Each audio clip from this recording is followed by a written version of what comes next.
ఒక్క తలకాయ తప్ప కూడా సత్య అన్నీ వస్తాయి.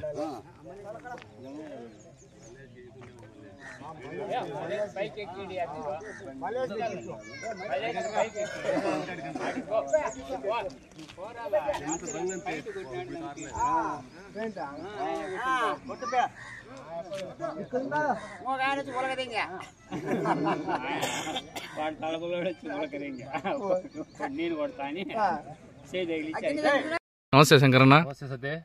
బాగున్నారా? బాగున్నావు సత్య. ఈరోజు మీ పార్టీ ఆవిర్భావ దినోత్సవం కదా, తెలుగుదేశం పార్టీ. అవును, ఏ విధంగా చేసినారు కార్యక్రమాలు? బ్రహ్మాండంగా చేసినాం. మీరు కూడా వచ్చినారు కదా ఇప్పుడే. అవును, జస్ట్ 10 నిమిషాలు అవుతుంది ఇప్పటికి జరిగి కూడా. మరి అక్కడ జనాలు రావడం కూడా మనం చూసి ఉన్నాం. భారీ జనాలు ఊర్లోనే వందల సంఖ్యలో మన వాళ్ళు రావడం జరిగింది. అంటే పార్టీ పట్ల, ముఖ్యంగా కది నియోజకంలో మన శాసనసభ్యులు కందికుంట వెంకటప్రసాద్ అన్న పట్ల ఉన్నటువంటి అభిమానం. ఇంకా మరి మేము కూడా అందరం కూడా ఆయన యొక్క ఆశయాలతో ఆయన పిలుపు మేరకు పార్టీలో కూడా చేరడం గత సంవత్సరం జరిగింది. అవన్నీ మనం చూస్తూనే. ఇంతకుముందు కూడా ఎప్పుడు కూడా కని విని రీతిలో ఇక్కడ అంటే దాదాపుగా మేము కూడా 15 ఏళ్ళ నుండి రాజకీయాలు ఉన్నాం. ఎప్పుడు కూడా తెలుగుదేశం పార్టీ జెండా పెద్దనవారు పంచాయతీలు మాత్రం ఎగరవేయలు ఎవరు కూడా. కాకపోతే క్యాడర్ ఉన్నది, వాళ్ళు కూడా బ్రహ్మాండంగా పనిచేస్తున్నారు అన్నకు ప్రసాద్ అన్నకు తోడుగా. కాకపోతే కొంచెం బలం తక్కువగా ఉండడం వల్ల కొంచెం ఇబ్బందులు పడుతూ ఉన్నారు. ఇప్పుడు వాళ్ళకు కూడా మేము తోడు కావడం వల్ల కూడా అందరం కలిసిమెలిసి బ్రహ్మాండంగా చేసినాం. మాకు తెలిసి ఇంత వైభవంగా ఎప్పుడు కూడా జరిగిండదు ఒక జెండా పండుగ. నిన్ననే పార్టీ ఆదేశాల ప్రకారము ఈ కొత్తగా జెండా అక్కడ అరుగు నిర్మించేసి దానికి ఫ్లాగ్ ఎగరేయండి. ఇప్పుడు అది ఇక పుట్టినదినం అంటే 42 పూర్తయ్యి 43 అడుగు పెడుతున్నాం కాబట్టి ఈరోజు ఫ్లాగ్ ఎగలని ఒక పార్టీ ఆదేశాల మేరకు ఈరోజు మేము కూడా చేసుకోవడం జరిగింది. వందల సంఖ్యలో చేసుకున్నాం. ఈ కార్యక్రమానికి వచ్చిన కుటుంబ సభ్యులకు మొట్టమొదటి అందరికీ కూడా తెలుగుదేశం పార్టీ కుటుంబ సభ్యులందరూ కూడా మా తరఫున ధన్యవాదాలు తెలుపుతున్నాం పిలుపు మేరకు వచ్చినందుకు గాను. తర్వాత ఇప్పుడు కూటమి ప్రభుత్వం ఏర్పడి నుంచి కూడా చంద్రబాబు నాయుడు గారు సంక్షేమం అట్లా అభివృద్ధి బ్రహ్మాండంగా రెండు కళ్ళగానే చూసుకుని పోతూ ఉండేటువంటి ప్రతి ఒక్క కుటుంబం కూడా చూస్తూనే ఉంది. ఇచ్చిన మాట ప్రకారం ప్రతి ఫస్ట్ నెలలోనే అరియర్స్తో కలుపుకొని 7,000 రూపాయలు పెన్షన్ ఇవ్వడం కూడా జరిగింది.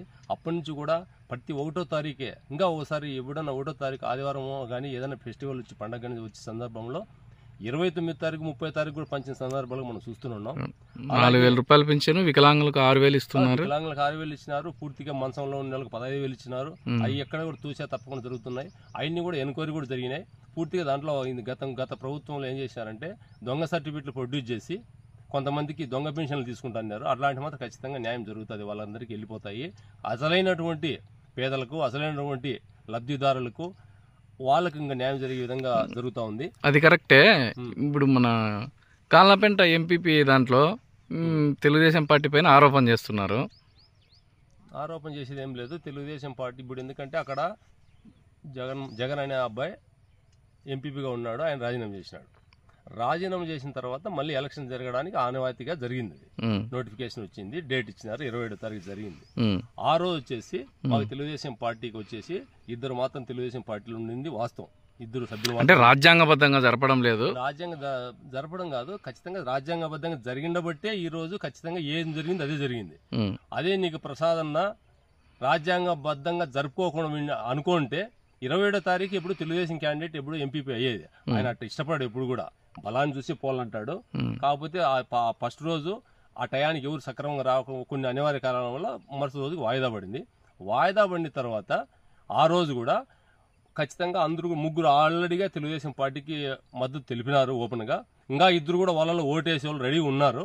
కానీ వాళ్ళు వేస్తారనే ఉద్దేశంతో వాళ్ళను ఎక్కడెక్కడో దాచుకొని పోయి వాళ్ళు సెల్లు స్విచ్ ఆఫ్ చేసి ఇబ్బందులు పెట్టి వాళ్ళు ఇబ్బందులు పెట్టుకొని, లేకపోతే వాళ్ళు కూడా ఖచ్చితంగా తెలుగుదేశం పార్టీ ఇక్కడ చేసే అభివృద్ధి కళ చూసి ఖచ్చితంగా వాళ్ళు కూడా చేయెత్తి ఖచ్చితంగా తెలుగుదేశం పార్టీ సభ్యులకే ఖచ్చితంగా ఎంపీపీగా వచ్చే అంటే పరిస్థితి ఉన్నది. అలాంటి పరిస్థితి వాళ్ళు గమనించి రాకుండా చేసుకున్నారు. దాన్ని వాళ్ళు ఆ విధంగా కనుక్కొని రాకుండా చేసిన దానికి ఏందో ఇక కూటమి ప్రభుత్వం ఏందో ఇబ్బంది పెడుతుంది, ఇంకోటి చేస్తుంది చెప్పి ఆరోపణ చేసినా అది కరెక్ట్ కాదు. కాబట్టి అది ఎప్పుడు కూడా అదంతా మర్చిపోలేదు. అటు అనుకుంటే ఫస్ట్ రోజే వచ్చింది సభ్యులు. ఆ రోజే కూడా ఆయన అనుకుంటే కన్నా గతంలో చూసిన తలపనలో కూడా ఏం చేతులు ఎత్తకుండా కూడా పని చేసేసుకుని వెళ్ళిపోయేది. అటు నిన్న కూడా ఆయన చేసేవాడే, అటు చేసేవాడు కాదు ప్రసాద్ అన్న. ఆయన కూడా ఒక నీతి నిజాయితీతో ఉన్నటువంటి వ్యక్తి. 20 ఏళ్ల ముందు కూడా ప్రజలు వాళ్ళ ఆరోపణ ఏమంటే మీరు భయభ్రాంతులకు గురి చేసి చేయడము ఇది పద్ధతి కాదు. భయభ్రాంతులకు గురి చేయడానికి గత 10 రోజుల నుంచి వాళ్ళ దగ్గరే పెట్టుకున్నారు వాళ్ళకి. ఎందుకంటే ఖచ్చితంగా వాళ్ళు తెలుగుదేశం ప్రభుత్వము కందికొండ వెంకటప్రసాద్ నాయకత్వంలో ఖచ్చితంగా ఓటు మారాలా, మేము ఖచ్చితంగా తెలుగుదేశం పార్టీ సభ్యులకే మేము మద్దతు పలుకుతామని వాళ్ళు బయటకు వచ్చింది. కాబట్టి వాళ్ళు 10 రోజుల నుంచి వాళ్ళ చేతిలో పెట్టుకున్నారు కిడ్నాప్ చేసుకొని. అంతేగాని మేము బలవంతం చేయడానికి మా దగ్గర ఉన్నారు ఎవరే కానీ ఏ ఎంపీటీసీ కూడా తెలుగుదేశం పార్టీ ఏ నాయకుని దగ్గర కూడా లేరు వాళ్ళు. అట్లా అక్కడ స్థానిక నాయకులు ఉన్నారు ఎంతోమంది, వాళ్ళ దగ్గర లేరు, స్థానిక ఎమ్మెల్యే దగ్గర లేరు. వాళ్ళ దగ్గర ఉండి వాళ్ళే పోలీసు వాళ్ళకి హ్యాండ్ ఓవర్ చేస్తున్నారు, వాళ్ళే పోలీసు వాళ్ళ నుంచి వాళ్ళే తీసుకుంటున్నారు. పక్కకు వస్తే ఓటు వేస్తారని చెప్పేసి వాళ్ళకి తెలుసు. కాబట్టి అదంతా వాళ్ళ అవివేకం. అది వాళ్ళకి మాకు వేస్తారు ఓటు ఖచ్చితంగా, మళ్ళీ ఎంపీపీ తెలుగుదేశం అవుతున్న ఉద్దేశంతో వాళ్ళు రాకుండా చేసుకుంటారు అంతే. దానికి వాళ్ళకి అది తెలుసు కాబట్టి ఆ విధంగా వాళ్ళు ప్లాన్ చేసినారు. ఒకవేళ అటెండ్ అంటే ఖచ్చితంగా మాకు చేతులు ఎత్తే వాళ్ళే తెలుగుదేశం పార్టీ వ్యక్తే ఖచ్చితంగా ఎంపీ అయ్యేది అక్కడ.